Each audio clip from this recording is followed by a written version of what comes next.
Let's discuss about heart failure. This is a terminal situation where the heart muscle pumping system gets weaker and the blood circulation gets affected, the brain gets disorientated, lungs become congested with incoming venous blood for oxygenation, the body swells start from your feet, and kidneys start failing. It is a terminal condition which can be reversed if detected early. The incidence in Australia is high, over 10,000 cases per year, when medical treatments are at its best compared to most other countries. In Sri Lanka, the heart failure incidence from heart disease is very high compared to the more developed countries. One reason is that coronary procedures such as angioplasty, stent, and bypass surgery are carried out in Sri Lanka, but it is not financially affordable to most Sri Lankans. For instance, a coronary bypass surgery costs about $2,000, whereas the average income of a Sri Lankan is around $3,362 per annum. People do not seem to realize the seriousness of the condition through neglect until the terminal stages are reached. The best of treatment facilities may not suffice during the irreversible stage. It is common after the age of 60, more common in women than men. This condition is also called congestive cardiac failure, where the congestion of blood occurring in the lungs causing breathlessness, also referred to as cardiac asthma. Your heart starts beating from your early fetal stage till you exhale your last breath. By the time you are 60, a healthy heart would have beaten continuously over 2 billion times. The efficient working and pumping blood from your heart can become weakened with age, but if you are aware of it, you can always adjust your lifestyle to prevent it. This decline in its efficiency is called heart failure. The first phase of heart failure is hypertrophy of the smooth muscles of the heart. This occurs when the heart has to work more strenuously to pump blood to all organs and tissues of the body.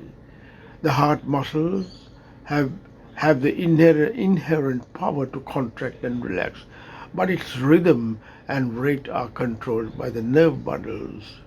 The muscles in the upper two chambers of the heart, that's atrium, have thinner walls because they are temporary reservoirs of the blood. The two lower chambers are composed of thick layers of involuntary muscles which takes the stresses and strains throughout life.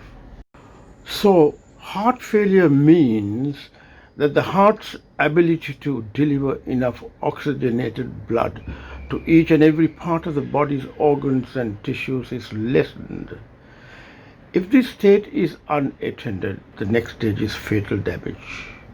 There are many other diseases that cause heart failure. There is the right heart failure and left heart failure. Coronary heart disease due to blockage of the main coronary arteries is one of the most common conditions for failure if remedial measures are not taken early to release the blockage. Today, with the facilities available, such as stenting coronary arteries can be opened for a good flow to the heart muscles, and they remain patent for quite a long time. You don't have to worry about heart failure.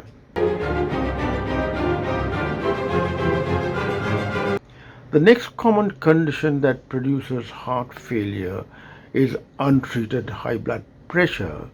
For this reason, it is important to check your blood pressure frequently with your own BP apparatus at home. Heart failure affects both right and left chambers of the heart. In heart failure, less deoxygenated blood enters the right side of the heart and less oxygenated blood flows out of the heart. That is the reason why our fingernails become blue due to the lack of oxygen in your blood. This blue color is called cyanosis. How do you know that your heart is failing? The earliest sign or symptom would be breathlessness on exertion, and with further progressing breathlessness at rest. The other term we use for breathlessness is dyspnea. The reason why this happens is due to the congestion or backup of blood in the pulmonary veins that returns blood from the lungs to the left chambers of the heart. Fluid from the blood leaks out and fills the lung tissue. The blood pressure in the pulmonary veins rise, and doctors refer to this as pulmonary hypertension. Do not mix this situation with peripheral hypertension, which is more common. Persistent coughing and wheezing will occur due to fluid buildup in the lungs. Sometimes this state mimics an asthmatic attack, and the doctor calls it cardiac asthma. Do not confuse this situation with the bronchial asthma, which is more related to allergies. If you neglect, feet start swelling, then the legs and the abdomen. You gain weight due to waterlogging. If left untreated, the edema can lead to increasingly painful swelling, stiffness, difficulty in walking, stretched or itchy skin ulcers, scarring, and decreased blood circulation.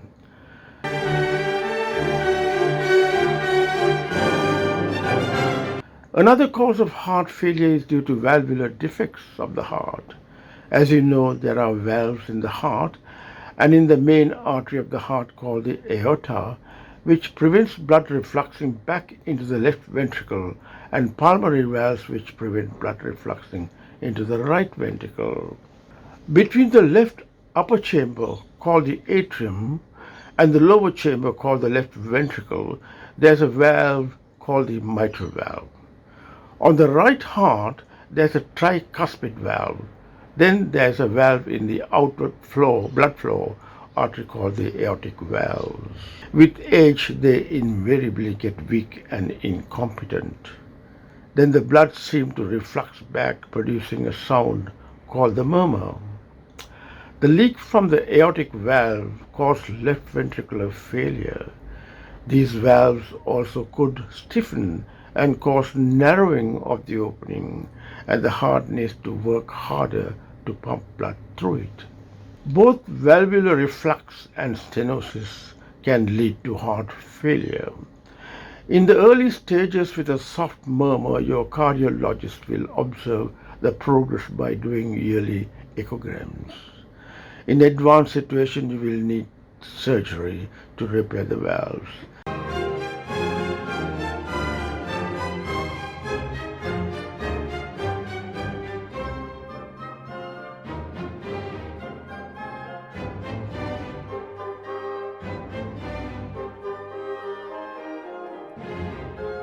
We give some local anesthetic in the groin, then we put in a wire, then we put in a dilator, so we dilate up the artery, and so basically a tube that we can stretch, we can expand that tube, and then we take a valve made of stainless steel and it's crimped down, it's compressed around a balloon. We then slide it across to the valve.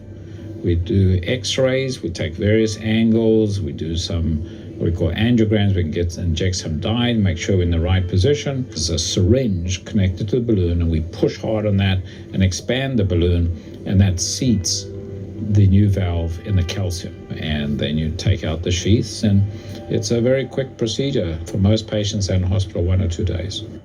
Please do not neglect this condition, because with time the heart can fail. There are a few other conditions that lead to heart failure. They are not discussed here. Now the bottom line is, if you suffer from any heart condition, please see your doctor and get investigated and treated properly to prevent heart failure. Hope this video was useful. Stay safe. Goodbye for now.